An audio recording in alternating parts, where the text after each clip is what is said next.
Hello there, I'm attorney Kelly Longtin from Kelly Longtin Law, and welcome to our YouTube channel. Today I'm going to talk to you about life estate versus right of occupancy trust, and which may be the right fit for you. Planning for the future of your home can be complicated, especially when you want to ensure that a loved one can continue living there after you're gone. Two common tools for accomplishing this are life estates and right of occupancy trust. A life estate grants someone the legal right to live in a home for the rest of their life. However, while they can reside there, they do not own it outright. A right of occupancy trust allows someone to stay in the home under specific conditions set in a trust, giving more flexibility and control over how long they can remain. Now, there's a few common scenarios in which people may use one of these tools. As part of the greatest wealth transfer in modern history that is now underway, many younger Americans will inherit a home from their parents. This generational transfer is happening at a time when older Americans are living longer than ever.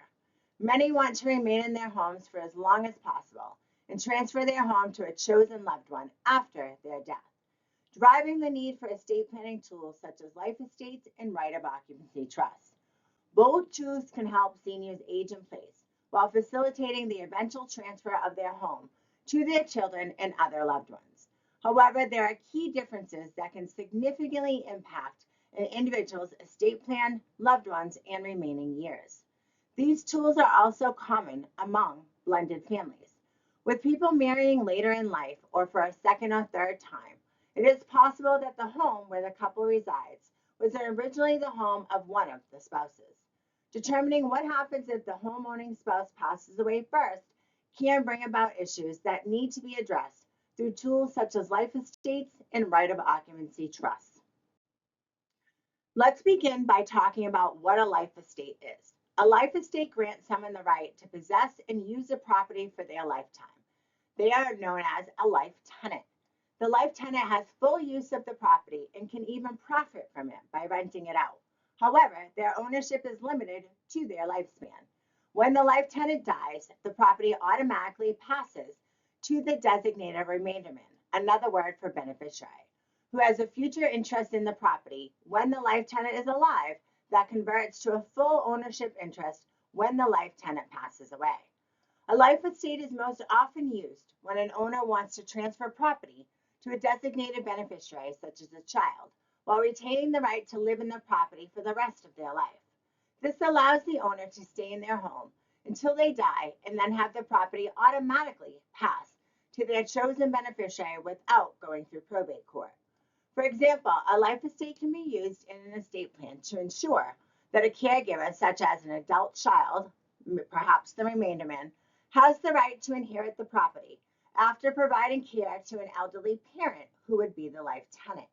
In this scenario, the caregiver lives in the home while the parent is still alive, with full ownership transferring to the caregiver child upon the parent's death. A life estate can thus be a way to incentivize and compensate the caregiver for their services.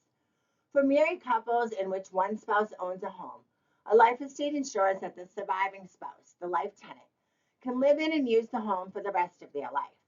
After the life tenant passes away, ownership of the home automatically transfers to the person or people chosen by the first spouse to pass away, which may be another family members or children from a prior relationship.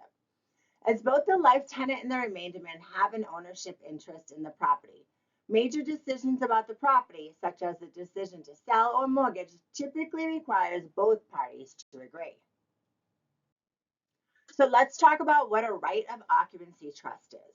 A right of occupancy trust is a legal tool that allows a designated individual to live in a property for a specified period of time, usually until they die or move away, giving them the right to occupy the property without full ownership. It is similar to a life estate. However, the beneficiary is not allowed to sell or transfer their interest in the property the way a life estate beneficiary can.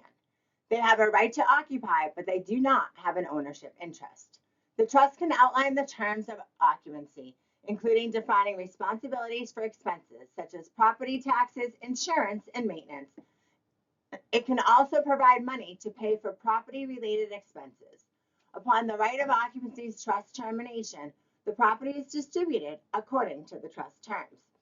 A right of occupancy trust is generally used when the current owner wants to provide for someone's housing needs while retaining control over the property and wants to ensure that the property is passed down according to their wishes after a specified event or period, or needs the flexibility to address specific beneficiary needs. A right of occupancy trust can ensure that a caregiver, such as an adult child or a hired aide, can continue living in the home for a set period after the aging parent passes away. This provides stability for the caregiver while preserving the home's ultimate inheritance for the parent's chosen beneficiaries. In the context of marriage, if the spouse who owns the home passes away first, a right of occupancy trust can allow the surviving spouse to live in the home for a set period or under specific conditions, such as until they remarry or move out. This ensures that the surviving spouse has housing security while also protecting the home for eventual inheritance by the original owner's chosen beneficiaries, such as children from a previous marriage. There are some key considerations when deciding between a life estate versus a right of occupancy trust. Both life estates and right of occupancy trusts have a great deal to offer in terms of estate planning. They appear quite similar on the surface and offer some of the same benefits, but they have important differences. Here are some key things to consider as you weigh your options. First is probate avoidance. When the life tenant dies, the property automatically passes to the remainderment or the beneficiary, so it does not need to go through the probate process. That's how a life estate works. For a right of occupancy trust, because the property is owned by the trust, it is not subject to probate when the original owner dies. When the owner dies, the beneficiary gets the right to occupy the property, and when the beneficiary dies or ceases to use the property, the trust determines what later happens to that property and who it goes to. The second is control over property distribution. First, with the life estate, the life tenant can live in and use the property as they see fit during their lifetime, but they cannot sell or mortgage the property without the remainderment's consent. With the right of occupancy trust, the beneficiary of a right of occupancy trust has the right to occupy the property during the stated time period, but is limited in what they can do with it. The trust maker can set specific conditions, such as requiring the occupant to maintain the property or pay certain expenses. The beneficiary of a right of occupancy trust generally cannot sell or mortgage the property unless the terms of the trust provide otherwise.